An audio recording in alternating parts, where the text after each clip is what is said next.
Good morning, students. Our next topic is preventive measures. Preventive measures, prevent का meaning क्या होता है? रोकना. measures मतलब स्टेप की उसको जो हमारा प्लास्टिक है, प्लास्टिक जो पोल्यूशन कोज करता है या फिर प्लास्टिक जैसे हमारे लिए हार्मफुल है उसको हम कैसे प्रिवेंट करें. ओके उसके लिए हमें कुछ ना कुछ स्टेप्स लेने पड़ेंगे.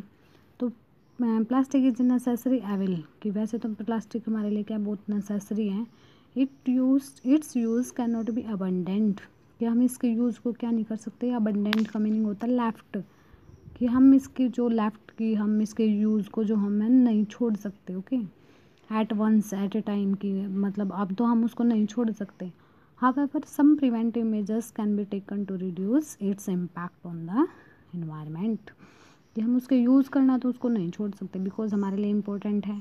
बट हम ये तो देख सकते हैं ना कि उसके लिए हमें क्या कुछ प्रिवेंटिव मेजर्स लेने चाहिए कि वो हमारे जो उसके जो इफ़ेक्ट हैं इम्पैक्ट मतलब जो उसके इफ़ेक्ट यानी बैड इफ़ेक्ट हैं वो क्या उसके हैं रिड्यूस यानी लेस हो उसके. ओके तो उसके लिए कुछ हमारे वे हैं. तो फर्स्ट मेथड देखो wherever and whenever possible use of plastic items should be discourage कि जहाँ पे पॉसिबल हो सके वहाँ पे हमें क्या करना चाहिए. जो प्लास्टिक आइटम्स हैं उनको जो हमें डिस्करेज मतलब उनको यूज़ नहीं करना चाहिए. For example eco friendly carry bags कि हमें कौन से बैग यूज़ करने चाहिए. Eco friendly carry bags. Okay not plastic bags which are made up of paper और क्लॉथ की जो किससे बने हो पेपर से बने हो या फिर क्लॉथ से बने हो. Should be use instead of plastic bags plastic bags की बजाय हमें सिर्फ इको फ्रेंडली कैरी बैग्स ही यूज़ करने चाहिए. नेक्स्ट है plastic items should be use repeatedly before discarding them completely कि उसको कम्प्लीटली डिस्कार्ड करने से पहले हमें क्या करना चाहिए कि वो कम्प्लीट डिस्कार्ड ना हो जाए तब तक हम उसको कम्प्लीटली यूज़ करते रहना चाहिए. ओके बिकॉज अगर वो डिस्कार्ड हो गए हमारे मतलब डिस्कार्ड करने से पहले अगर हम उनको कम्प्लीटली क्या करते रहेंगे यूज़ करते रहेंगे तो उससे क्या हो जाएगा जो हमारा प्लास्टिक का पोल्यूशन है यानी प्लास्टिक वेस्टेज है जो वेस्ट जनरेशन होता है मतलब जितना वेस्ट जनरेट हो रहा है प्लास्टिक का वो क्या होता जाएगा reduce. For example polythene bags should be reused the maximum number of times before throwing them as waste कि उनको थ्रो करने से पहले हमें क्या करना चाहिए मैनी टाइम्स उसको यूज़ करना चाहिए किसको पॉलीथीन बैग्स को.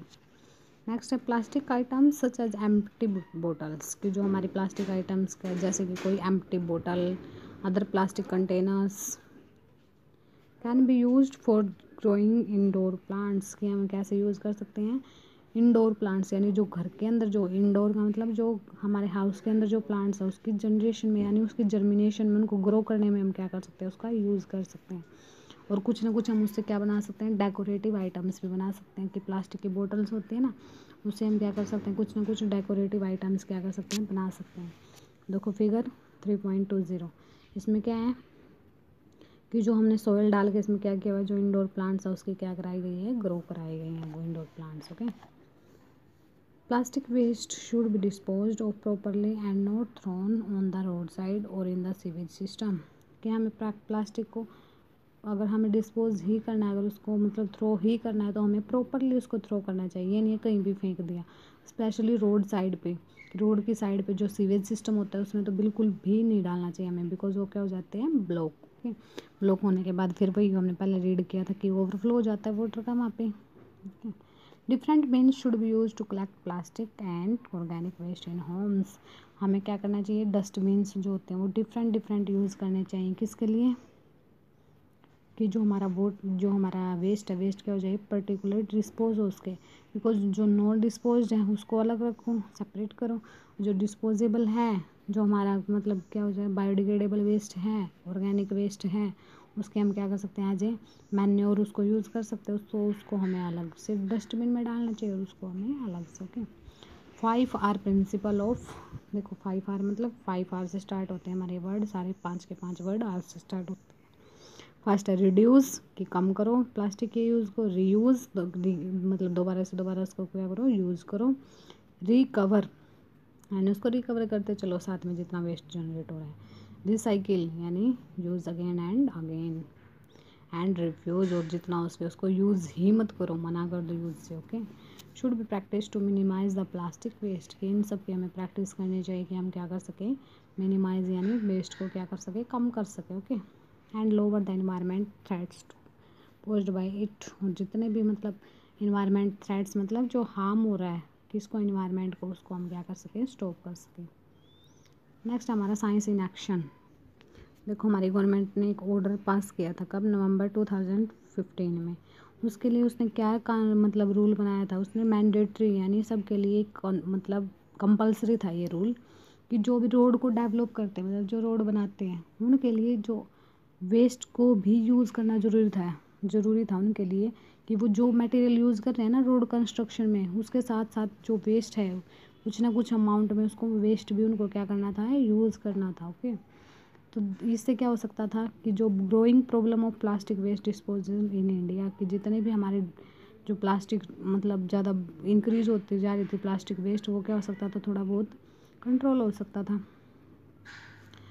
तो इसके लिए हमारी कुछ मतलब टेक्नोलॉजी डेवलप हुई। प्लास्टिक मैन इंडिया में किसने डेवलप किए, एक प्रोफेसर थे हमारे यूनिवर्सिटी के, कौन से कॉलेज के अंदर थे, केमिस्ट्री के प्रोफेसर थे हमारे, थाइगरजर कॉलेज ऑफ इंजीनियरिंग का कॉलेज था हमारा थाइगरजर, और उसमें प्रोफेसर थे राजागोपालन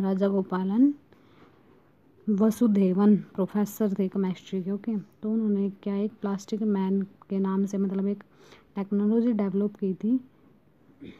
तो उसके अब क्या था कि प्लास्टिक जो वेस्ट प्लास्टिक है वो shredded and heated at about 165 degree Celsius के, हम उसको हीट कर सकते हैं 165 डिग्री सेल्सियस पे, which is then mixed with bitumen जो हमारा मतलब सारा जो रोड के कंस्ट्रक्शन के लिए हमें मटेरियल चाहिए उसके साथ क्या हो जाता था, वो मिक्स हो जाता था।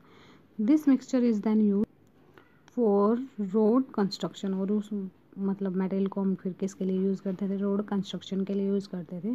The practice not only serves as a better way of dispose of plastic waste but also increase the quality of roads. ये नहीं था सिर्फ हमारे लिए, एक तो हम क्या कर सकते थे कि वेस्ट को हमारे मैनेज कर सकते थे, दूसरा क्या इसके जो हमारे रोड की जो क्वालिटीज़ थी वो भी क्या हो रही थी, इंक्रीज़ हो रही थी, मतलब अच्छे से अच्छे रोड हम क्या कर पा रहे थे, कंस्ट्रक्ट कर पा रहे थे। अब नेक्स्ट देखो impact of plants, impact of plastic on human health and the environment. Impact मतलब जो इफेक्ट है किसके, प्लास्टिक के, किसके ऊपर, ह्यूमन हेल्थ एंड इन्वायरमेंट के ऊपर क्या क्या उसके क्या है वो इफेक्ट्स है। फर्स्ट देखो ह्यूमन हेल्थ में फर्स्ट क्या है, हेडेक होता है वुमेन्स के अंदर, हेडेक, डिजीनेस एंड अनकॉन्शियसनेस। तो मतलब हेडेक मतलब सर दर्द रहना जी, डिजीनेस मतलब लेजी रहना, नोजिया जैसा, थकान जैसी रहना, अनकॉन्शियसनेस मतलब बेहोशी के टाइप, ऐसा कुछ कर देती है हमें प्लास्टिक, मतलब सीधा हमारे माइंड में जो इफेक्ट होते हैं प्लास्टिक के। ओके, फिर हमारे मतलब थायराइड में यहाँ से लेके यहाँ हमारी बॉडी में मतलब जब हम क्या करते हैं प्लास्टिक हमारे इनहेल हो जाता है अंदर, उसके बाद क्या क्या इफेक्ट होते हैं उसके बॉडी में। ओके, तो फर्स्ट है इसके अंदर मतलब थायराइड हो जाता है। थायराइड यानी देखा होगा ना जो हमारी मतलब थायराइड ग्लैंड है, यानी जो फेरिंग्स में जो हमारी ग्लैंड होती है थायराइड ग्लैंड। ओके, जो हमारे नेक में सामने वाली, ये ग्लैंड क्या हो जाती है, मतलब स्वेलिंग हो जाती है, उसको बोलते हैं हम thyroid. Coughing and swelling of throat, और थ्रोट में क्या हो जाती है, गले में क्या हो जाती है, स्वेलिंग। लंग्स में क्या डिजीज हो जाती है, लंग में प्रॉब्लम हो जाती है, यानी रेस्पिरेशन, लंग्स किसके लिए हेल्प होता है, रेस्पिरेशन में, तो रेस्पिरेशन में क्या हो जाती है, प्रॉब्लम हो जाती है। डायरिया यानी लूज मोशन, इनडाइजेशन मतलब डाइजेशन अच्छे से नहीं हो पाती, और स्टमक में स्टमक एक्ने मतलब क्या हो जाता है, उसमें स्टमक में पेन होना स्टार्ट हो जाता है। एंड फूड पॉइजनिंग, कि फूड पॉइजनिंग मतलब कि फूड जो हम खाएंगे वही क्या करेगा, पॉइजन ही क्रिएट करेगा हमारी बॉडी में। हार्मोनल चेंजेज हो जाते हैं और क्या हो जाती है, कैंसर भी हो सकती है। नेक्स्ट फिर क्या है हमारा, इरिटेशन इन आइज़, कि आइज़ में क्या करता है, इरिटेशन। ब्रीथिंग एंड डिफ़िकल्टीज़, तो ब्रीथिंग में डिफ़िकल्टीज़ होती है तो उसको हम क्या बोलते हैं, asthma. And respiratory problems, lungs में है तो रेस्पिरेटरी प्रॉब्लम्स वगैरह वही। लीवर डिसफंक्शन, कि लीवर हमारा डिसफंक्शन करना स्टार्ट मतलब फंक्शन नहीं करता, अच्छे से वर्क नहीं करता, तो हमें भूख लगना बंद हो जाती है, हमें कुछ अच्छा नहीं लगता, तो ये सारे लीवर पे डिपेंड होता है। स्किन डिजीज़ हो जाते हैं, रैशेज हो जाते हैं और एलर्जीज हो जाती है। अब इन्वायरमेंट पे क्या क्या इफेक्ट है, सॉइल पोल्यूशन कर देते हैं, वाटर पोल्यूशन, और एयर पोल्यूशन किस में, इन्वायरमेंट में कोज करता है।